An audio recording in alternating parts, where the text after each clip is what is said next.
Now is the time to start planning how you will release and promote music in 2025 so you can hit the ground running in the new year. Every January, YouTube comes alive with how to get your first 1 million streams in X year or how to achieve Y goal in the new year, etc.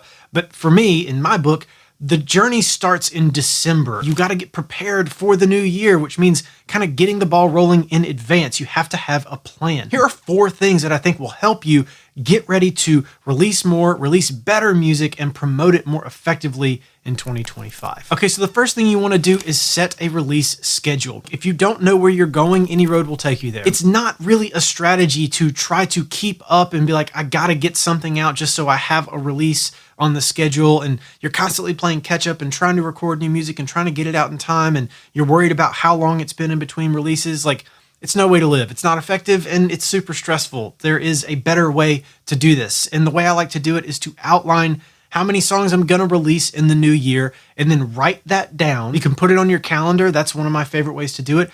Schedule your release days in advance. Go ahead and sit down, look at the next 52 weeks in 2025, and then decide how many songs you're gonna release, and then put those release dates on the calendar so you have a visual that you can come back to and you can understand exactly what you're shooting for. The other way I really like to keep track of this is just with a Google spreadsheet. It doesn't matter if you want to release 5 songs or 50 songs or somewhere in between. It's totally up to you. However many that is, I like to put it on a spreadsheet. I put the song titles, or at least the song number, on every row, and then I put the release date that I'm shooting for, and then I put little check boxes like, is the song done? Is the cover art done? Are the social media assets done? And you just knock them out like a to-do list, and you get yourself ready for the new year to come. Okay, so once you have your plan, the best move is to go ahead and batch music in advance. This means start recording now, start writing now. Hopefully you've already been writing and you have some material kind of backlogged. December is obviously holiday season. You want to spend time with family. You want to relax a little bit. You want to eat some sweets. Like, we all do that. I know, I'm the same.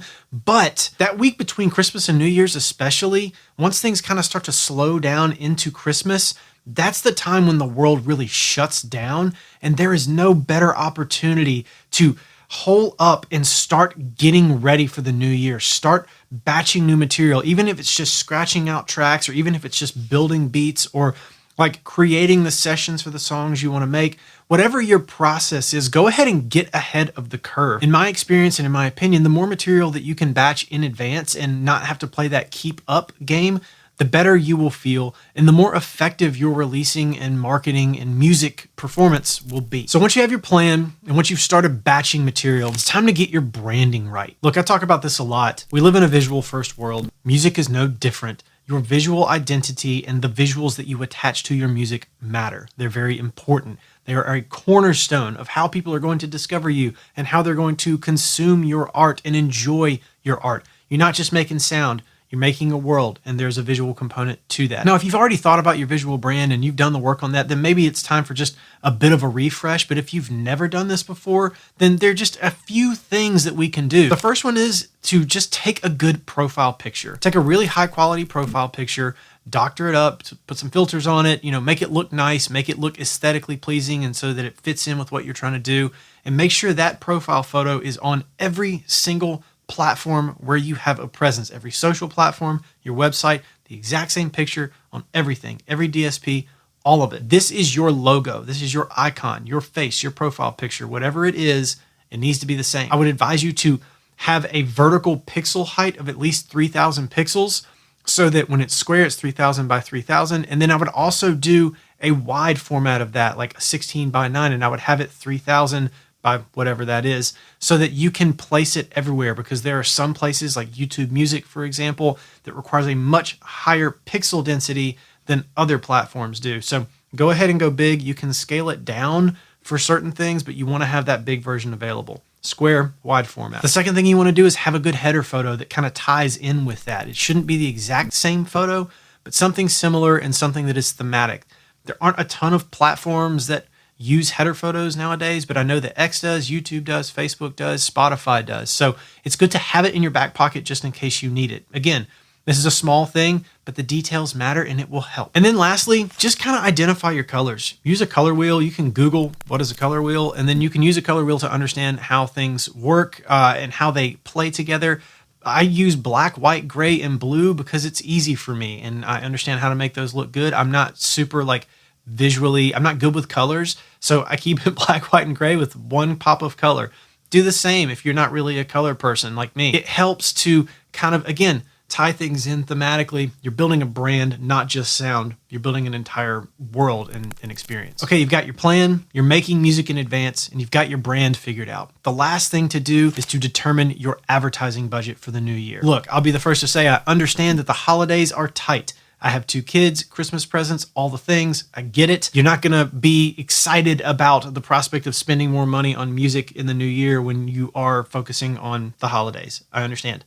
But if you can go ahead and try to come up with a number that you know or feel quite confident that you will be comfortable spending in the new year, it will help to sort of inform all of your decisions moving forward. I always mentally prepare myself for the fact that I'm going to spend $10 a day on ads. That's $3,650 a year pushing my music.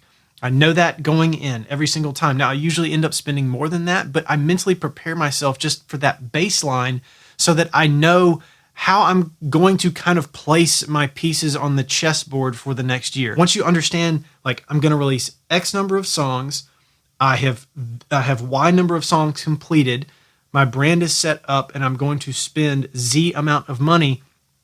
Now you have a plan of attack for the new year. Now you can look at 2025 and you can say, I have expectations. I know what I'm doing. I'm ready to roll. I'm ready to get out there and win this thing and make this the most successful year I've had for releasing and promoting my music. So I firmly believe if you can set your budget, nail your branding, get ahead of the curve on making music, and then create and stick to a release schedule for 2025, you can dominate. I truly believe that. You will be ahead of the curve and you will outpace the competition and outpace your own competition yourself from years past, taking a step forward and beating the old you by becoming a little bit better and newer you for this next year to come. So that's it for this video. I hope you enjoyed this. If you did enjoy this and you want to learn more about topics like this, you can read every issue of my newsletter at my website for free. Every Tuesday, I send out one thing that I am either thinking about or testing to help you succeed as an independent artist. So if you want to read for free or sign up, I will leave a link to do that in the description of this video. And as always, thank you for watching, and I'll catch you on the next one. Peace.